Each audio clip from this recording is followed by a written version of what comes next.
खोपोली यशवंतनगर मधील फुटपाथ गटारांसाठी 1,20,00,000 मंजूर। आमदार महेंद्र थोरवे यांच्या विजयात आरपीआय पक्षाचा सिंहाचा वाटा असल्यानंच पहिला निधी मिळाला। आरपीआय पक्षाचे युवक जिल्हाध्यक्ष प्रमोद महाडिक यांचे प्रतिपादन। नगरोत्थान योजनेअंतर्गत यशवंतनगरमधील गटारे आणि फुटपाथसाठी तब्बल 1,20,00,000 निधी उपलब्ध झाला असून या विकास कामांचं भूमिपूजन कर्जत पंचायत समितीचे माजी उपसभापती मनोहर थोरवे यांच्या हस्ते करण्यात आलं आहे। आमदार थोरवे यांच्या विजयात आरपीआय पक्षाचा सिंहाचा वाटा असल्यानंच पहिला निधी मिळाला असल्याचे आरपीआय पक्षाचे युवक जिल्हाध्यक्ष प्रमोद महाडिक यांनी सांगितलंय। या ठिकाणी मी कमीत कमी प्रमोद जेवढा मला निधी देता येईल, तुम्ही जर पाहिलात की महाराष्ट्र सरकारमध्ये निधीचा तुटवडा आहे, परंतु आमदारांनी जो आपला शब्द दिला होता तो शब्द पूर्ण केला। तुम्ही आज तालुक्यामध्ये मतदारसंघामध्ये बघितलात तर कुठेही निधी दिलेला नाही त्यांनी, पण रिपब्लिकन पार्टी ऑफ इंडियाची जी शिरफाटावर ताकद आहे त्या ताकदीचा ती ताकद त्यांना माहिती आहे, म्हणून त्यांनी कुठलाही विचार न करता पहिला निधी आपल्या यशवंत सगळी दिला, म्हणजे 1,20,00,000 रुपये देण्याचा प्रयत्न केलेला आहे। भविष्यात आपण त्यांच्याकडे मागणी करू आणि माझा तर आता प्रोजेक्ट आहे की SRA सारखा प्रोजेक्ट या ठिकाणी राबवा आणि यशवंतनगर नेहमी आम्ही रिपब्लिकन पार्टी ऑफ इंडियाची जी कार्य करतात, आम्ही सन्माननीय आमचे नेते रामदासजी आठवले केंद्रीय सामाजिक न्याय राज्यमंत्री यांच्या माध्यमातून या परिसरात आम्ही काम करतो आणि आमची निष्ठा ही रामदास आठवले साहेबांसोबत आहे।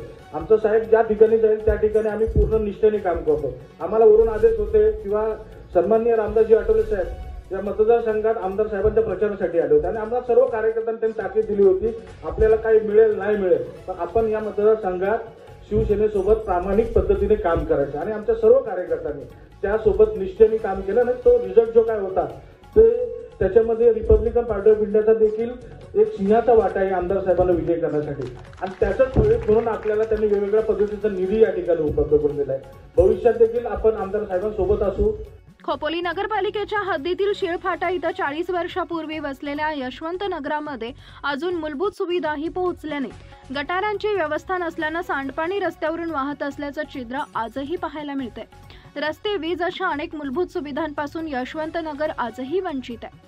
आरपीआयचे जिल्हा युवक अध्यक्ष प्रमोद महाडिक यांनी आमदार महेंद्र थोरवे यांच्याकडे सातत्यानं पाठपुरावा केल्यानंतर नगरोत्थान योजनेअंतर्गत तब्बल 1,20,00,000 निधी उपलब्ध झाला आहे।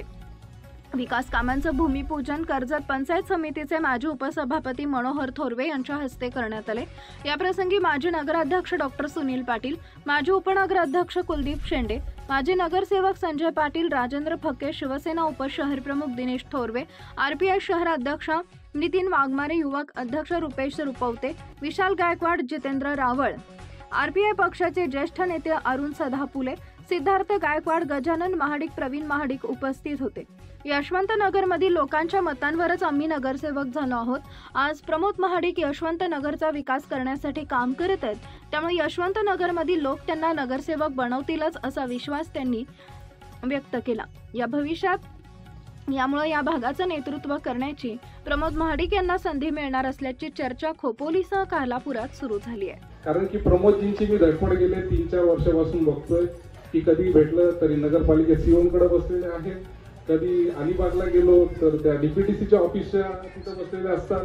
मी बोलतो हा माणूस करतो तरी काय अजून नगरसेवक नाहीये, तर एवढी जर त्या यशवंतनगरसाठी धडपड झालेली असेल तर हा माणूस नगरसेवक झाल्यानंतर कदाचित मला असं वाटतंय हे माझी जास्त हे बोलणं होईल की सर्वात जास्त निधी आणणारा नगरसेवक म्हणून प्रमोदजी महाडिक तुमचा यामध्ये रेकॉर्ड असणार आहे।